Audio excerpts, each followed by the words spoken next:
Hi, and welcome back. It's Thursday the 12th, and I'm glad to have you with us this evening. It's also Sagersville Independent Publication Day. My editor spoke with, if you haven't seen today's edition already, the parents of a small boy who they claim was the subject or target of an attempted kidnapping here in McGoffin County. Now, that story is in today's edition of the Independent. I have not talked to those family members personally as of yet, but for the meantime, if you wish to find that story, please do so. It's one of course, many reports that you'll find only in today's edition of the Sagersville Independent, in addition to a great deal of COVID update information. And, of course, there's always some good news in there. Still a lot of sporting news to cover, talking about current high school athletes, former high school athletes that are still doing quite well in their respective sport, and a host of other news and information. And you may have noticed for the past 2 or 3 days, I'm so gun-shy, I was just afraid to mention it. Now, this is probably the last time I'll go into it. Just as soon thereafter purchasing the Sagersville Independent newspaper, we hired a company, a large company, and paid them significantly to build a new website for the Independent and for Your News Today.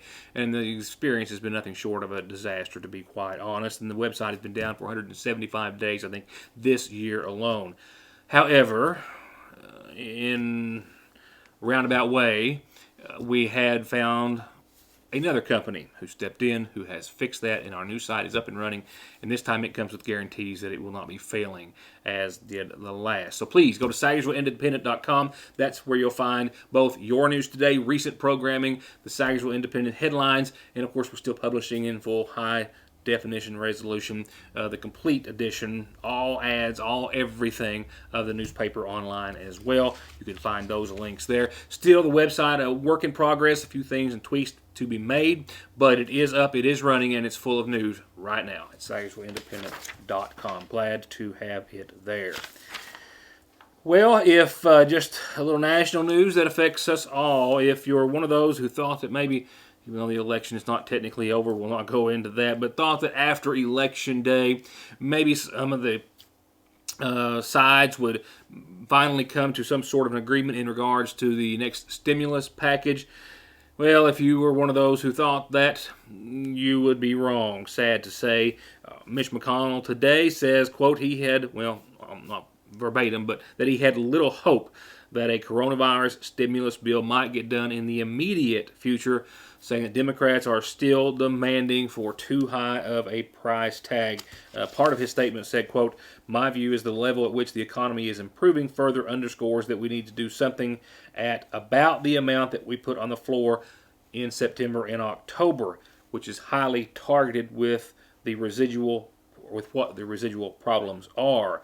He says that he doesn't think that the Democrats and Pelosi are willing to do so. While the Democrats today said that they are going back to pushing for their coronavirus relief package, which means we're likely to come to another stalemate for the time being. Pelosi saying that she is still in support of a $2.2 trillion aid for American workers and businesses, still, of course, feeling the effects from the virus, just trying to hang on.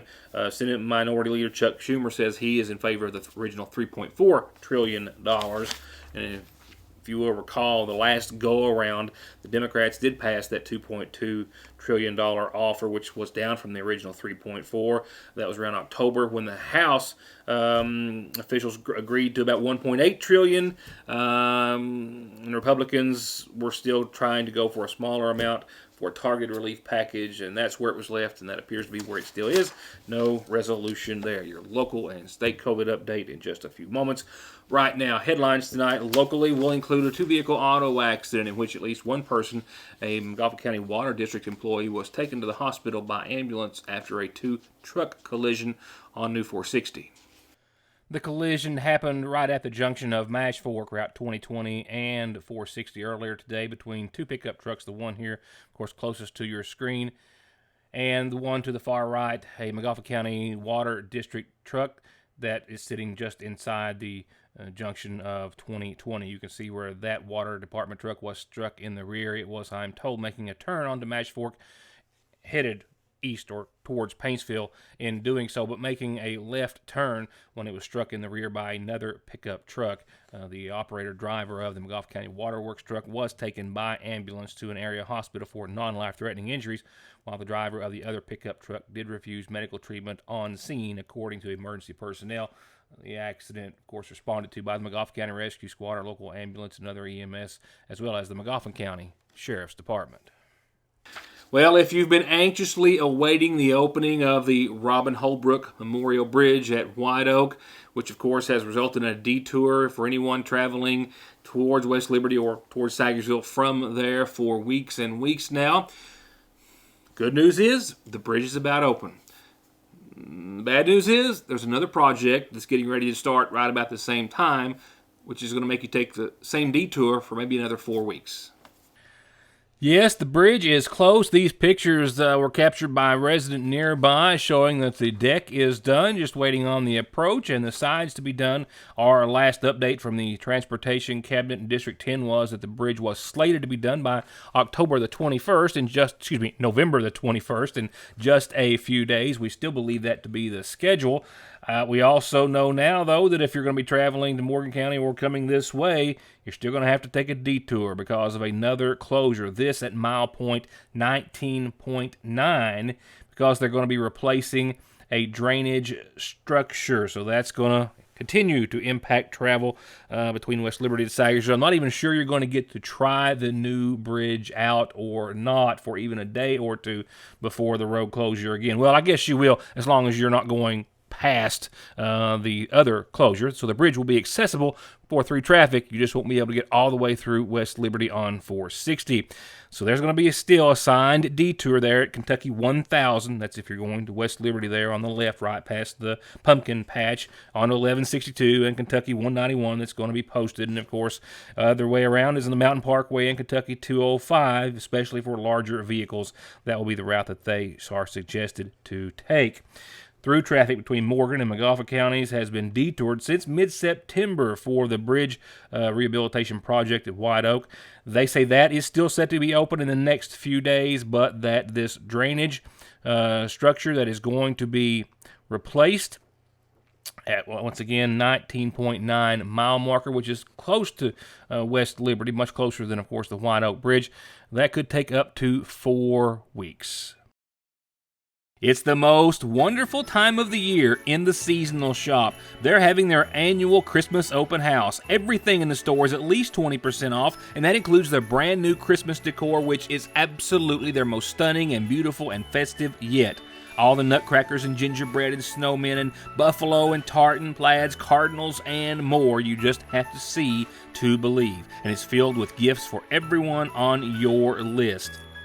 And other sales include women and kids clothing 30% off, clearance an extra 10% off, Natural Life 40% off, Simply Southern 20% off, and so much more.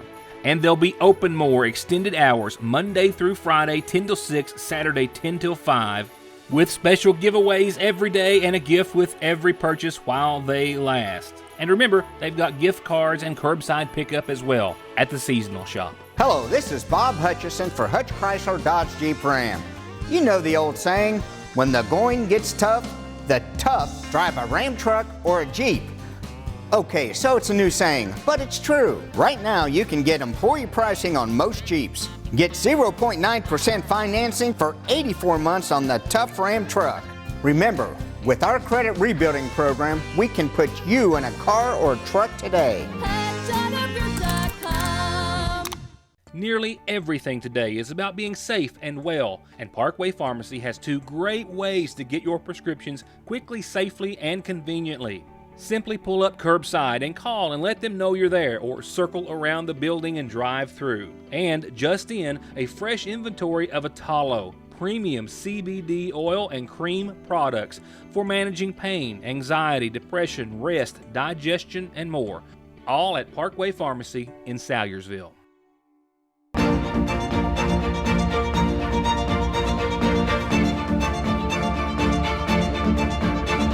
I'm Dr. Jason Zimmerman at Highlands ARH, the healthcare system of Appalachia. Conley Tire in Staffordsville or ConleyTire.net right now and get $200 back on a new set of Goodyears, $100 on new Generals, Coopers, Bridgestones, and Mickey Thompsons, all with the smoothest balancing Snap-on has to offer. And if your ride has a light on, let their state-of-the-art Zeus diagnostic machine figure it out for only $35 at Conley Tire. The votes are in and it's unanimous. The Homestyle Bowl is back for a limited time at your Sayersville Lee's Famous Recipes. Savory chicken strips, kernel corn, cheddar cheese, our famous gravy, all on a bed of beautiful mashed potatoes. It's a meal or a side, and it's for a limited time at your Sayersville Lee's. Same 6 decades of experience, same undivided dedication and focus on winning your case. New location. The law offices of McFarland and Tinker are now located on Route 114 in the former McGoffin Farm Bureau location. Motor vehicle accidents, Social Security disability, SSI claims, wrongful death and workers' compensation and work injury cases. Call 349-9000. McFarland and Tinker. Your local COVID update for McGoffin County tonight includes several things. A vaccine update, even from just yesterday's report that I had with you in regards to a slight adjustment now made to the timeline of when it could be given to many people in McGoffin County. Also the number of doses that the county has requested and how, according to Shepard, not everyone who is eligible to get in on this first round is going to take it. There's also numbers today and from yesterday, which we didn't have as of airtime in regards to new cases, that support that we may still be in for a record-setting week here in McGoffin County as far as the number of coronavirus cases. We wound up with 9 yesterday. Quick summary of them is what? Basically just some, I think 3 of them was from Line Apparel and people associated with those people, and just and other than that, just different people. It wasn't anything associated with the nursing home. And in addition to 9 yesterday, how many today? We have 5 today, and that's not including the nursing home. They tested on Tuesday, and we haven't got another test back today. So the way I calculate is Saturday through Friday, so that means I've got tomorrow as far as the way I keep count, and we're right now, that puts us at 51 cases for the week, and that puts us just 2 or 3 shy of our biggest week for that same set of days. Probably safe to say we're going to set a new record tomorrow, I guess. Yeah, I'd say we would, because we've stayed in the critical area very, like in the 50s the whole week, the week you're counting. So, yeah, we're going to stay, we'll probably break the record. Not a good thing, but that's what's going to happen. And that also puts us, looking at the numbers and adding them up, at 35 residents within our nursing home and a total of 16 employees. Does that match your numbers? Yes, that's the total. We have 35 nursing home residents that have tested positive, and we've had 16 employees that tested positive. You had any recent contact with the nursing home? I know we have not here. Have you had any recent contact with the nursing home officials or anybody on the state level in regards to the situation? Mm-hmm. No, locally we had a contact. We talked with them this morning. They were running low on some gowns, and the health department delivered, I think, about 150 or 200 gowns to them this morning. So I know that one of the purposes for being back here today is, and I'm looking forward to the days, is that we don't have to have the daily updates. No offense. None taken. Yeah. What's the latest in the vaccine situation? That was a pretty big revelation yesterday when I was able to put that out there, and the timeline that you're still being given is is considerably earlier than what we're kind of getting feedback on a national level. What's the latest on the front today? We got the numbers that we're going to get for our first responders. That's who the health department's going to be responsible for vaccinating. They're going to send us, if we need them, 30 for law enforcement, 167 vaccines for the firefighters, and 5 for jail personnel, and that's our jailer and the people who transport the prisoners back and forth. So we will be allotted that number of vaccines for those people. Now, if we don't need that many, they will not send them. That's why I've talked with Judge Warman today and Robert Prater, their EMS director, and they're going to find out, to ask all the people, all these people, if they want the vaccine. Now, I've heard some of them say that they're not going to take it. So, but we will offer it to all the first responders. Now, you've not mentioned our healthcare professionals in that. Why is that? They are separate. They will be getting their own vaccines from the state or the federal government, whoever's putting it out. Hospitals, local clinics, the nursing home, they will get their own vaccine allotment, and they will give it. They will administer that. And that's expected to be at the same time frame as ones for the county and city. It will be the same time frame that we will get it, and they're talking the second or third week of December now. What I heard today, so I'm hoping hopefully it'll be that soon.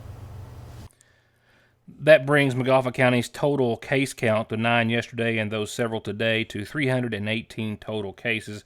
Our total number of cases within the Sagersville Nursing and Rehabilitation Center stands today, says Shepard, at 35 residents and 16 employees. And taking a look at the current incident rate map for Kentucky, 94 counties. This number has continued to grow every day for the past number of days and weeks, and it stands at 94 of 120 Kentucky counties today. McGoffin County's number at 51.7, Johnson County 54.1, Floyd 61.4, Pike 51.6, and you'll notice Lawrence, Martin in their 50s, Perry almost, Rowan in their 50s, and only a few counties not.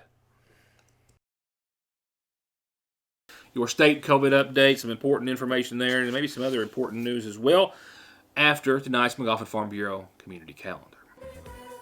Birthday wishes begin tonight. Another birthday, and we love to put birthdays on this show. And this one goes out to Melissa Ingram. Happy 44th, Melissa, from Mom, Dad, it says, aunts, uncles, and all the family as well. Happy 44th birthday to Melissa Ingram. Happy, happy, happy birthday to you. A couple of reminders on our calendar. Don't forget that, of course, with the Rainbow Girls and the Masonic Lodge unable to do their traditional Veterans Day thank you dinner, they're going to make some other arrangements as they have in this Saturday from noon to 4. They're having a drive-through and pick-up chili dinner with all the fixings for all of McGoffin County's veterans. So please stop by, have someone bring you by, have someone pick it up for you. It does not matter. They just want to do something, even if it's the smallest of thing, of preparing a meal to honor our local veterans this Saturday, noon till 4. And you are someone's blood type, and the next McGoffin County blood drive is set for Monday the 23rd at the Sagersville First Baptist Church, and all the donations that are taken could very well save lives, and also will be screened for the coronavirus antibodies. So that's a great way to find out if you've been exposed and are, of course, now immune to it for at least some degree.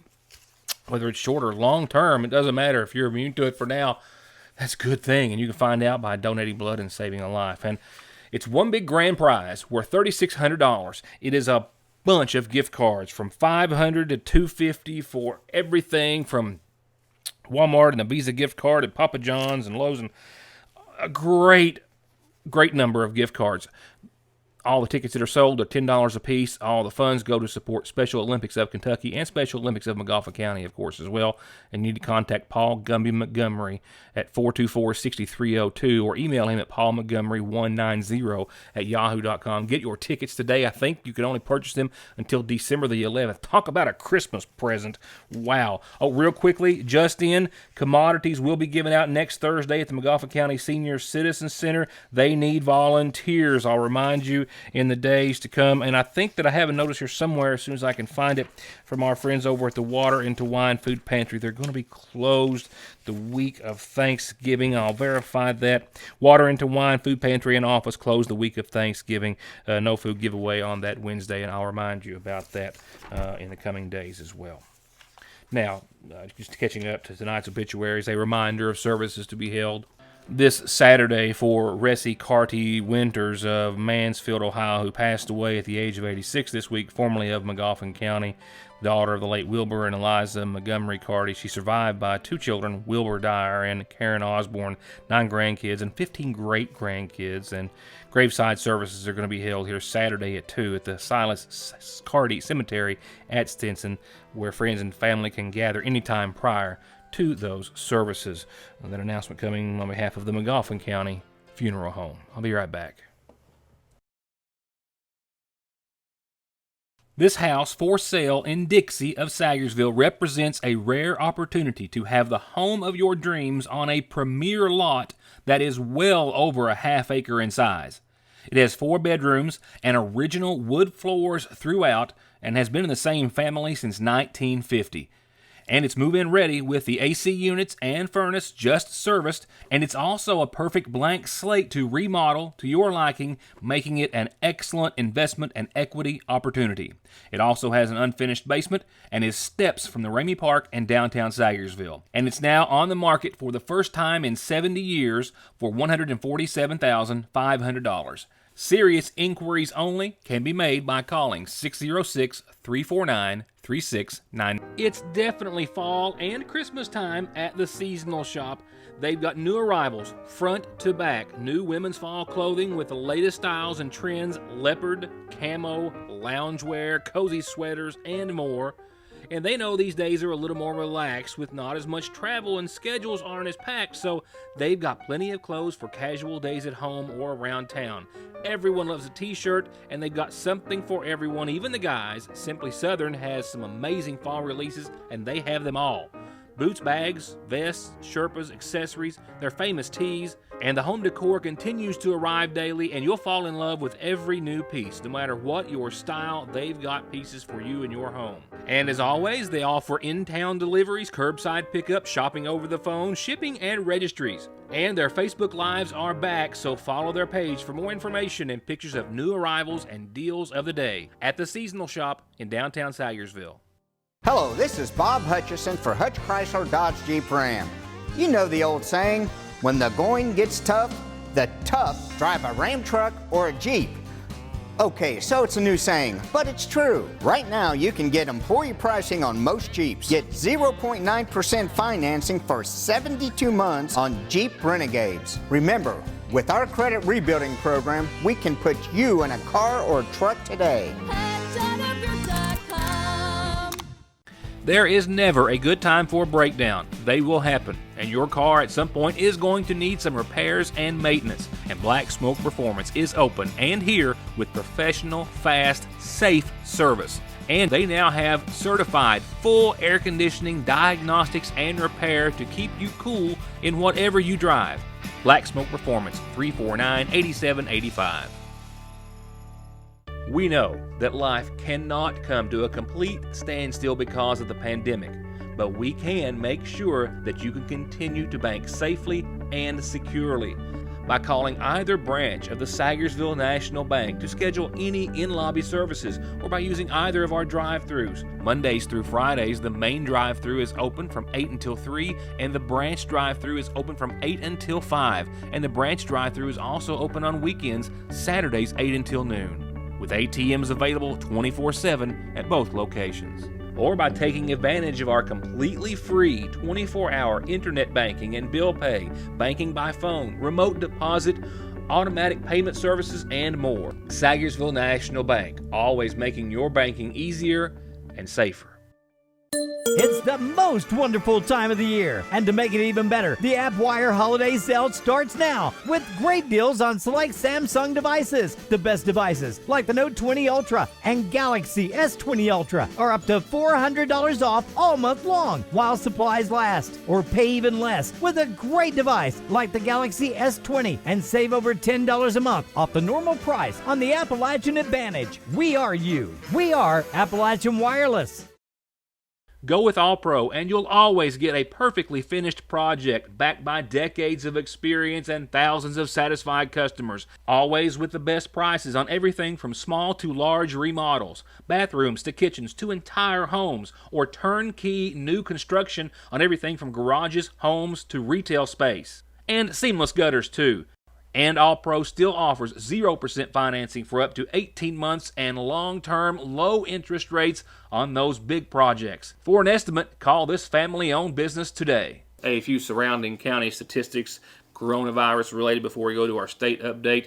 The Floyd County Sheriff's Department saying that their McDowell offices were going to be closed until next Monday. The county clerk's office also closed until Monday in lieu of potential exposure from the coronavirus.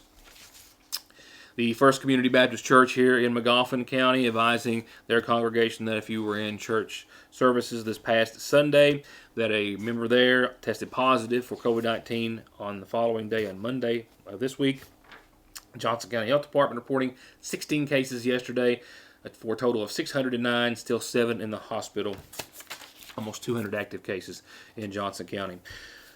Governor Beshear received a win today via the Kentucky Supreme Court, which voted unanimously that the Democratic governor's regulations, those emergency regulations and mandates that he put in, were legal as he was trying to fight the coronavirus. It's a decision well more than 100 pages long, saying that the governor was within his rights to declare a state of emergency back early this year and then use that to use the powers contained therein under the state constitution to try to protect Kentuckians in the manner he did with the mask mandate and the like. Of course, fighting the governor on this was a number of businesses, mainly out of Boone and Scott counties, that were represented by our Kentucky Attorney General Daniel Cameron, as well as State Agriculture Commissioner Ryan Quarles, and some other elected officials as well, but the Supreme Court unanimously siding with our governor today. Meanwhile, today, the governor did have a few tidbits of some good news prior to his update. $6 million in AML grant funds going to Pikeville to build in the Kentucky Enterprise Industrial Park, creating about 40 new jobs, about $1.4 million for sexual assault, domestic violence, and children's advocacy programs in Kentucky, and referring to the CDC's most recent update just earlier this week, where they say that indeed wearing a mask is perhaps just as effective in an individual for not contracting as it is giving someone the coronavirus. Meanwhile, another day well over 2,000 cases. The bad news is this virus continues to spread at such an alarming rate. Today, we're announcing 2,342 new cases of the coronavirus. And when we say cases, these are people. These are 2,342 new Kentuckians infected with this virus. 2,342 of our neighbors, friends, people across this Commonwealth, people that could have been us, infected with this virus. It's the third highest day that we've had. It includes 274 kids. Brings our total number of cases now to 129,680. And it feels just the other day that we were going over 10,000, and here we are at almost 130,000 cases. Positivity rate, now 8.29%. Now we keep saying that this is the highest rate since May, but remember in May we didn't have testing we have right now. This is a high positivity rate with an abundance of testing, which means that the virus is at an all-time high in its spread. Remember, more cases mean more hospitalization. Today, 1,311 Kentuckians in the hospital with COVID-19. That's up from 1,274 yesterday. Of those 20-some hundred cases today, 24 from Floyd, 21 Johnson, 12 for Morgan. Another 18 deaths were confirmed today. Most notable in regards to the eastern Kentucky area, 3 from Pike County. A 68-year-old woman, an 82-year-old man, and an 86-year-old woman, all from Pike County, among those numbers. Now we'll wrap up this evening with your Licking Valley RACC Outlook, where it's looking pretty nice and improving and sunny and close to 60 for a few days before we break the 60-degree mark. Nope, I was just listening for complaints. Didn't hear any. Just checking. Partly cloudy tonight. Patchy fog. A low of the mid-40s, right around 44. Tomorrow we'll hover right around 58 degrees or so. A little slow to get there, but we will see skies become sunny. A few clouds maybe in the morning, then partly sunny, then just full sunshine above tomorrow, hitting around 58 degrees.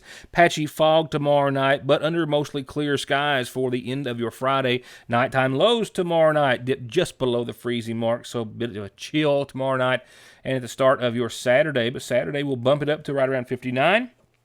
Partly sunny, nothing more than a light southeast wind and mostly cloudy skies by Saturday night. That will, by Sunday morning around 3 or 4, give us about a 40% chance of showers, and your Sunday looks to be more wet than not. Warmer air rolls in. We'll go from the upper 50s to upper 60s on your Sunday, but a 60% chance of showers as you saw Sunday as well. Kind of a narrow window between 10 in the morning and 2 in the afternoon. So Sunday's not going to be a washout, just a chance of some showers, but upper 60s, that's a brief 60s. Because look at that. that front that gives us that warm air and those showers. Behind that is cold air, and it's 52 for your Monday. But a nice run of some clear, sunny days. 52 sunny Monday, 51 sunny Tuesday, 54 sunny Wednesday, and 55 sunny, partly sunny on your Thursday. That's going to wrap it up for this Thursday. I'll wrap up this week tomorrow when I hope to see you then. Good night, and thank you for watching.